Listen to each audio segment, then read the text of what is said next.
Assalamualaikum warahmatullahi wabarakatuh. Perkenalkan, nama saya Nurnisa Nila Wardani, kelas IP 4B, Fakultas Ilmu Sosial dan Ilmu Politik, jurusan Ilmu Pemerintah.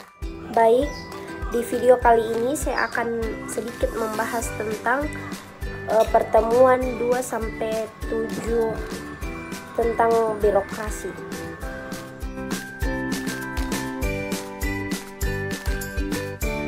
Definisi birokrasi. Selama ini organisasi di kalangan masyarakat dipahami sebagai sebuah organisasi yang melayani masyarakat dengan stereotip. Yang negatif antara lain yaitu proses pengurusan surat atau dokumen lain yang berbelit-belit, tidak ramah, tidak adil, tidak transparan, mempersulit dan memperlama pelayanan dan sebagainya.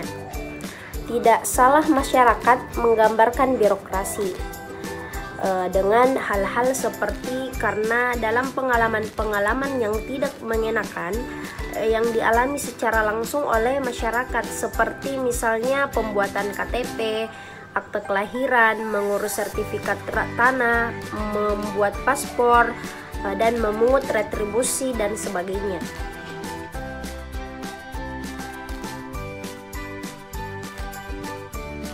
Nah, adapun makna dari birokrasi tersebut, yang pertama ada makna positif. Birokrasi yang bermakna positif sebagai birokrasi rasional atau legal yang bekerja secara efisien dan efektif.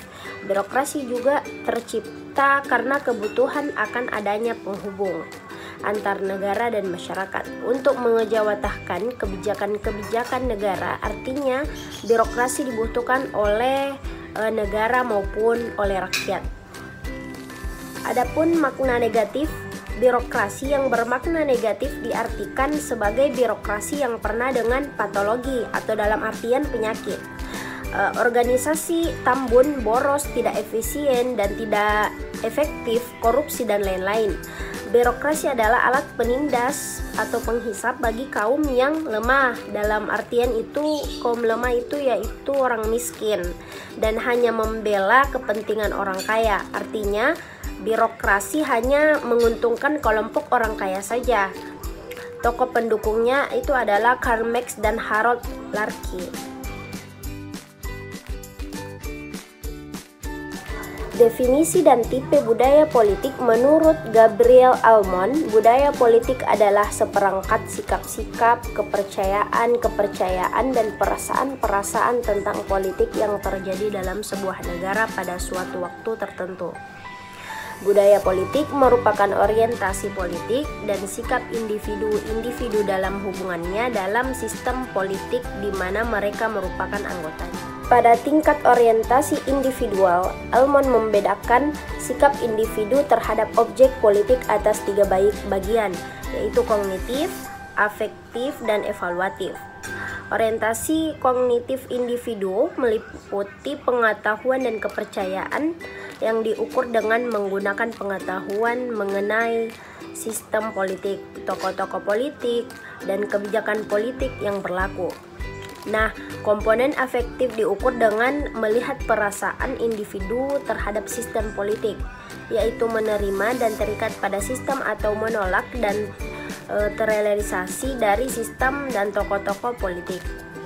Komponen evaluasi melihat sistem dengan memperlihatkan norma efektif individu terhadap sistem politik. Hubungan budaya politik, budaya birokrasi.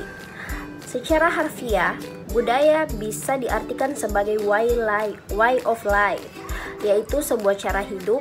Budaya bisa juga diartikan sebagai serangkaian kepercayaan, nilai-nilai, sikap hidup, dan kebiasaan serta perilaku yang berkaitan dengan seluruh kehidupan manusia. Nah, budaya politik suatu bangsa ini dapat terlihat dalam kecenderungan perilaku yang tampak pada kehidupan politik, secara umum general political culture, dan secara tampak pada perilaku kelompok tertentu yang memiliki kekuatan dan pengaruh dominan atau biasa disebut elite political culture.